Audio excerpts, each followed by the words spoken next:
Hi, it's 𝗂cie 𝗿𝗶𝗯𝗲. Welcome to my mental health channel, where I wipe away the stigma of mental illness by talking about my struggles, having borderline personality disorder, post-traumatic stress disorder, anxiety, and depression.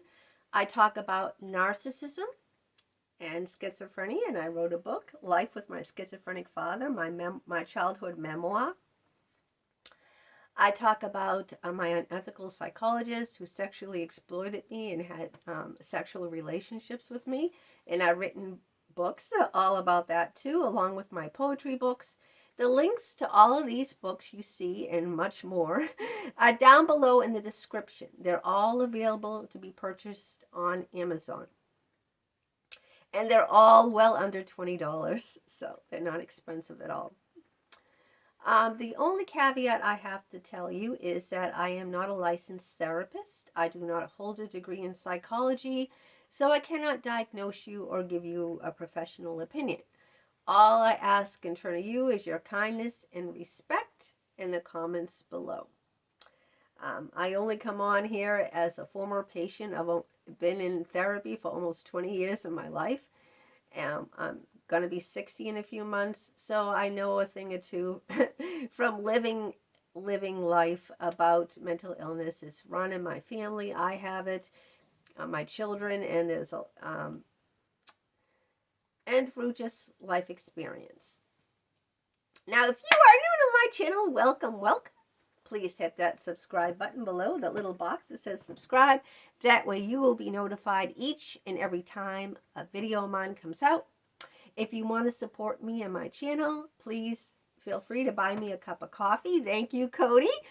𝗂𝗄𝗯𝗃 was the only one so far that has extended that to me, and I truly appreciate it.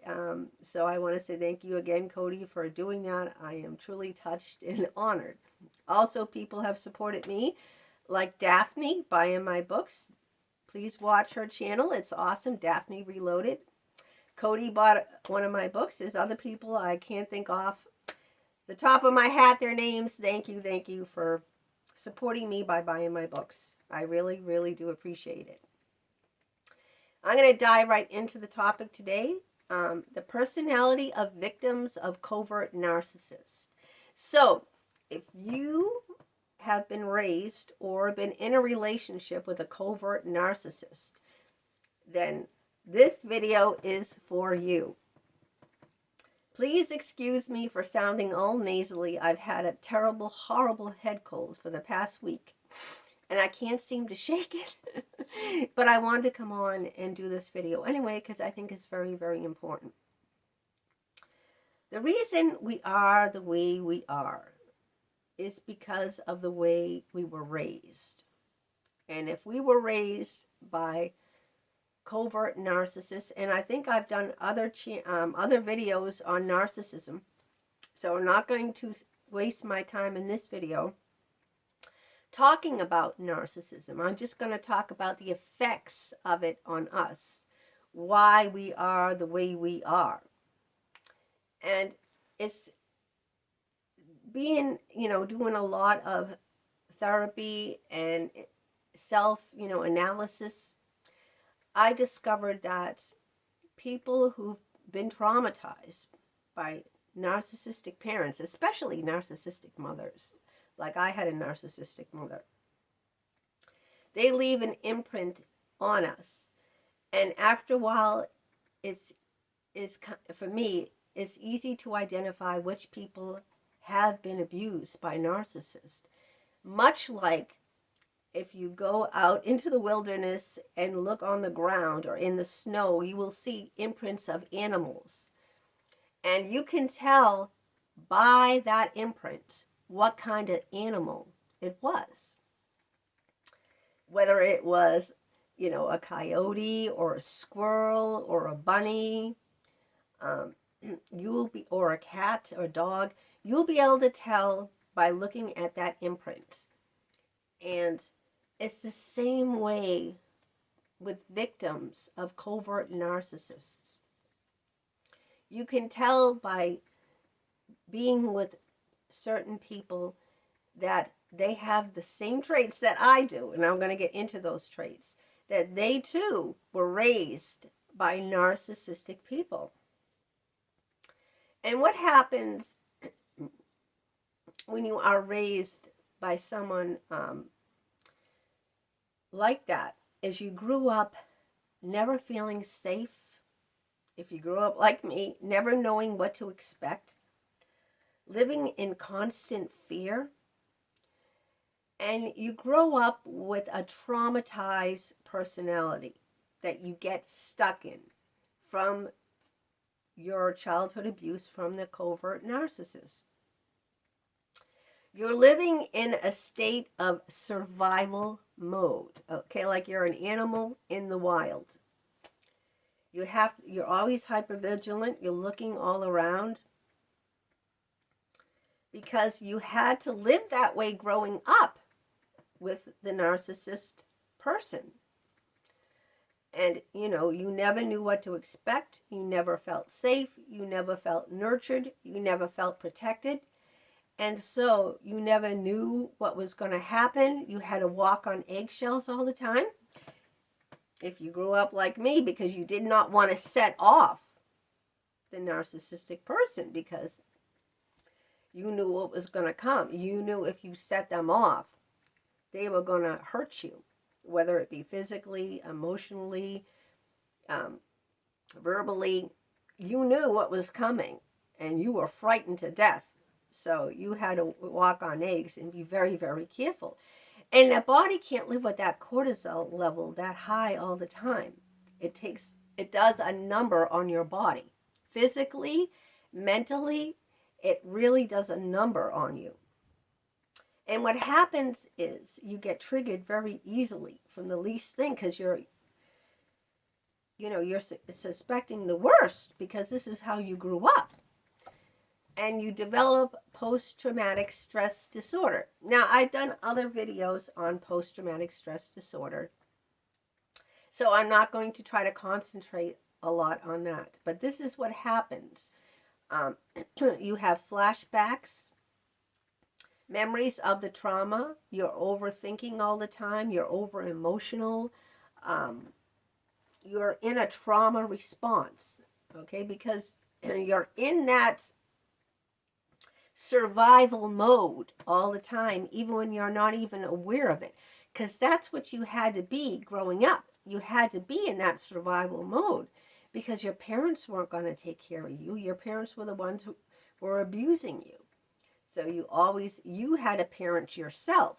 So you had to look out for yourself even as a little child. So you're always in that survival mode. You get hypervigilant. You have anxieties, panic attacks like I do.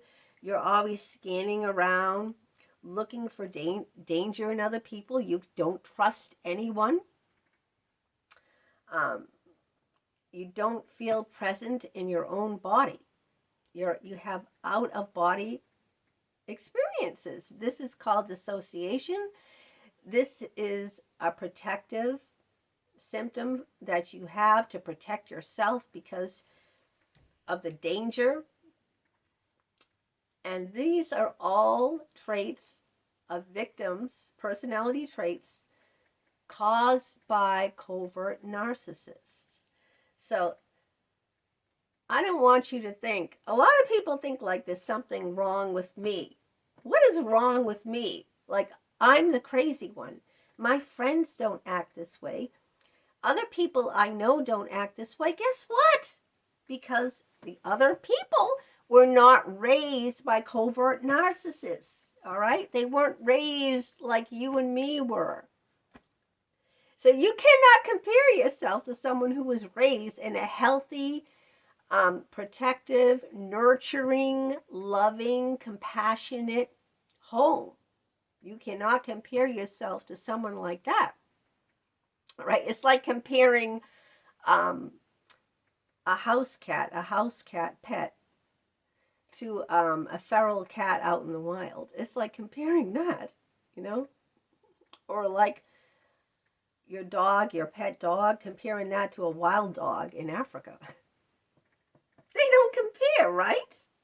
Why doesn't your pet dog compared to a wild dog out in Africa.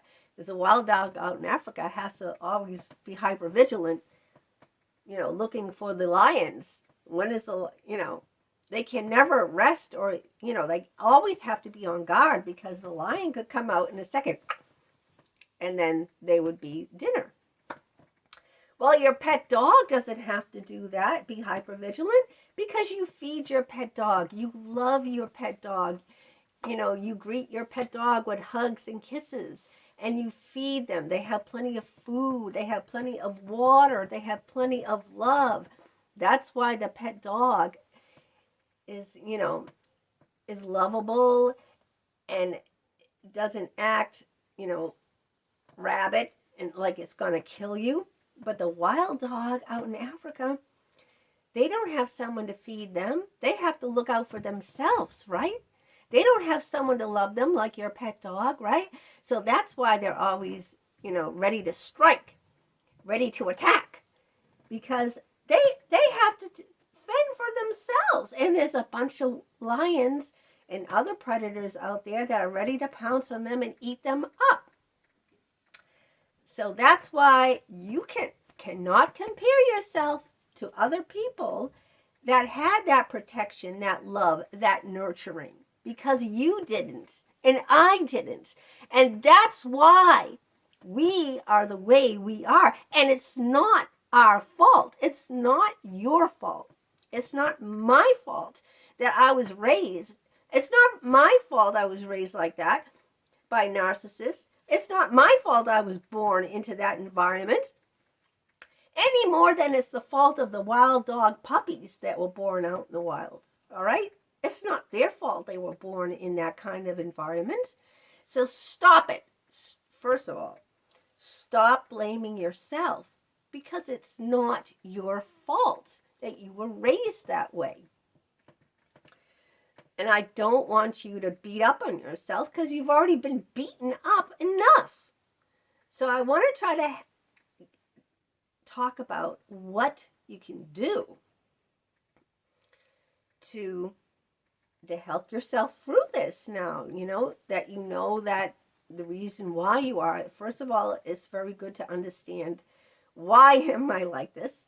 Second of all, to, have compassion for yourself, not blame yourself. And then the last thing that I want to talk about is what you can do to help yourself now moving forward. Well, what I did that helped me is I channeled all this, hypervigilance, all this nervous, energy, anxiety that I had into a creative outlet. What I started doing was writing. I started writing in 2010. And I've written poetry. It started out with poetry books. My first poetry book was Poems from Within. And I found out that writing was an outlet for me to put all this trauma, heavy trauma, into words, into poems. And then so I channeled all my trauma into creative outlets. It's not just writing, if you're not into that. I also started painting. And this is an old painting I did maybe maybe 5 or 6 years ago. I wanted to show you. I did that. And this is not a paint by numbers, people. One of those things where you paint by numbers or whatever. I actually did this by hand. This is all what I did myself. And maybe it's not the best work of art out there. I've also did other things too, but I just brought down one thing because this isn't to show off my art. This is to talk about, personality of victims of covert narcissists. So, but I started, painting. I started doing a lot of drawing. First, I started out drawing cartoon characters because they were the easiest things for me to do. They're much more, they're not detailed. I started doing Fred Flintstones. But whatever it is. It could be a sport you take up, right? You could learn a new sport, or if you channel all that into something, you're going to grow something beautiful, like my YouTube channel. That's another great way to channel your trauma. You could start a YouTube channel. You could do whatever you wanted to. I started out doing karaoke. That was another outlet for my trauma. It's very hard to feel anxious and depressed when you're singing karaoke songs. So that's how I started out there, doing the karaoke. But anyway, these are just some of the examples that I have used to channel my trauma, is through a creative outlet. So I hope that you can find something like that to channel your trauma, and have more compassion for yourself, and because it's not your fault, right? That you were raised by these people, but now that you've acknowledged that, now that you've have some compassion for yourself, you can think of most artists out there, most creative people have lived a very traumatic childhood. Most of your famous painters, writers, actors out there, I love reading, okay? So I've read a lot of books about famous people, and most of those famous people were raised by narcissistic parents, and they took up acting, because what happens when you're an actor? You can get out of your own body and get into the role of whoever you're playing. So for the time that you're playing that role, you're out of your own body and playing someone else, see? And getting out of your own body and being someone else, being in a different body, in a different role, that's very helpful to you. That can be very, calming and soothing to you, and you put that aside. You put yourself aside and become someone else. So acting is another great outlet for someone who's been a victim of covert narcissism. There's so many, maybe you can think of some and put some down in the comments. So I hope this video was helpful for you. I'm going to end it right now because my throat is killing me. My voice, I'm very, very sorry that my voice was so nasally during this video, but I wanted to come on and do this just the same, even though I'm very sick. Now I'm going to crawl up, get my blankie on and my hot cup of tea, and just, try to get better from this horrible cold.